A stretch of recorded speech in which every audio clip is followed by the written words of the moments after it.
What up, though? So glad to see you all here tonight. My name is Tommy Walker, and I'm the founder of the iconic brand Detroit versus Everybody.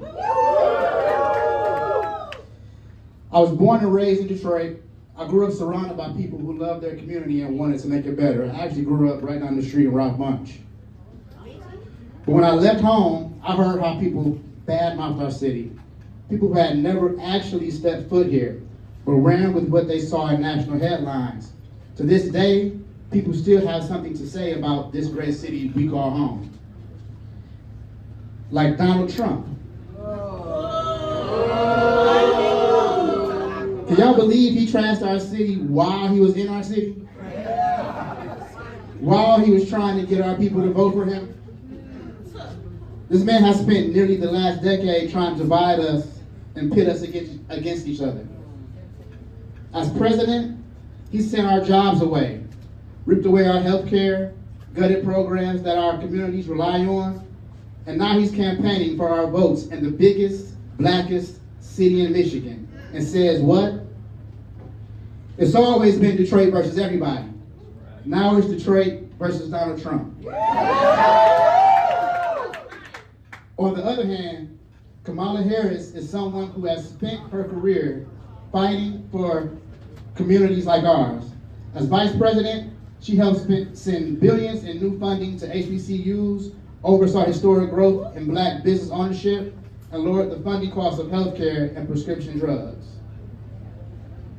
And this week, Kamala Harris released her brand new opportunity economy agenda for black men. She has put out a concrete plan to steer capital to our communities, increase training and education opportunities, address the most pressing health issues black men face, and more. But you don't have to take my word for it, because tonight we've got a very, very special guest in the house. It's my honor to introduce to you a lifelong advocate for working people, someone who has delivered for the city of Detroit. Your vice president and the next president of the United States, Kamala Harris.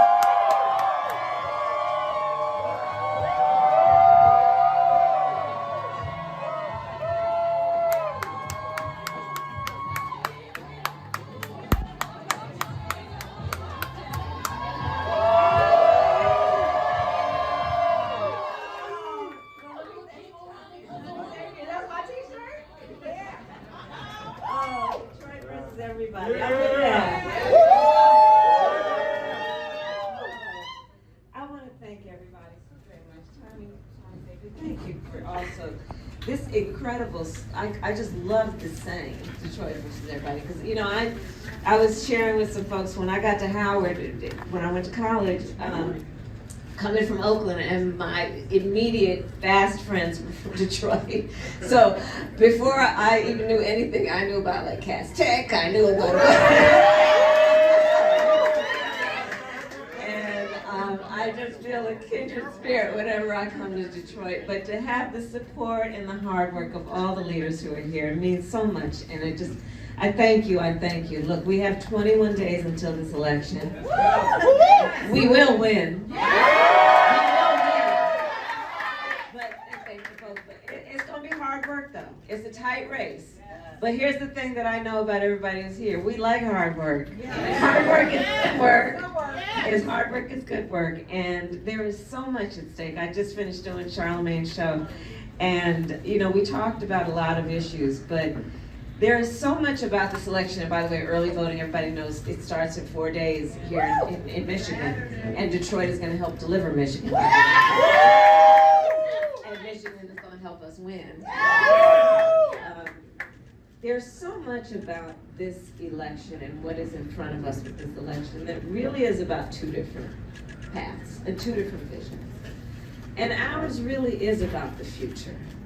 And the other side really is about trying to take us backward. And what I want to say about the slogan, Detroit versus everybody, about the heart and soul that I know about Detroit, this is a town of people who have grit, who have determination, and who have optimism and ambition, and apply to that a lot of hard work.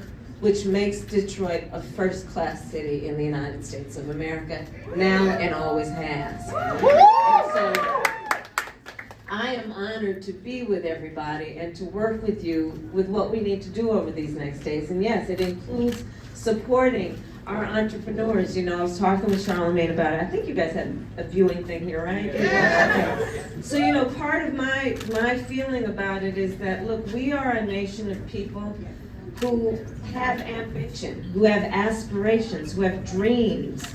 And we need to tap into that, knowing that not everybody necessarily has the opportunity to actually achieve their goals, but not for lack of innovation and ideas and hard work and grit. So a lot of my vision for what we need to do as we move forward as a new generation of leadership for America is about making sure that people have access to opportunity, which is why a big part of my plan is to build what I call an opportunity economy, which includes for home ownership, giving people who are first-time homeowners a $25,000 down payment assistance to be able to buy their first home, which is why I know when I look at the tax code, a $5,000 deduction for startup companies for small businesses is not enough for anybody to start up a small business in 2024, and I'm extending it to $50,000 to give people that opportunity, which is why I know in building an opportunity economy for young parents, where we don't lack for families and individuals who have a natural desire to parent their children well, but not always the resources to do it. So I will extend the child tax credit to $6,000 and get a new mic in the process. Thank you.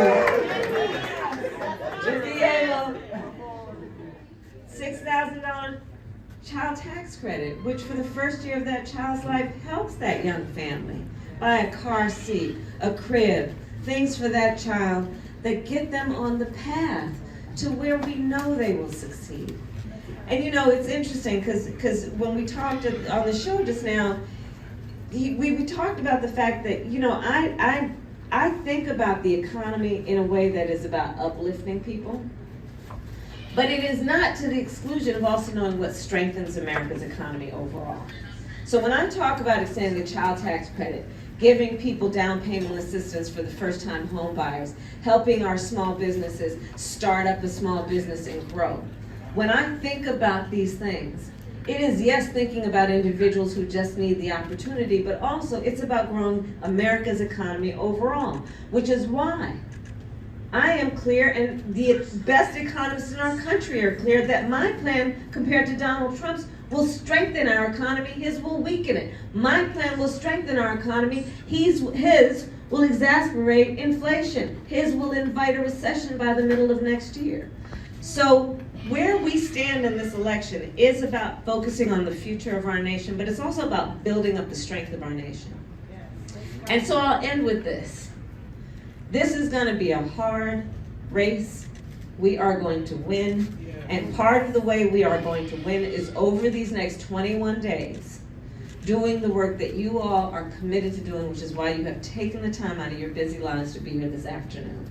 We're going to do the work that's about knocking on doors and calling people and emailing and reminding them of the power that the people possess to determine the future of our country. Ours is a campaign that is about fuel from the power of the people and about building community and building coalitions and in the process building up our country to maximize our strength and our potential. And I thank everybody here for your hope, for your prayers, for your support, for your hard work.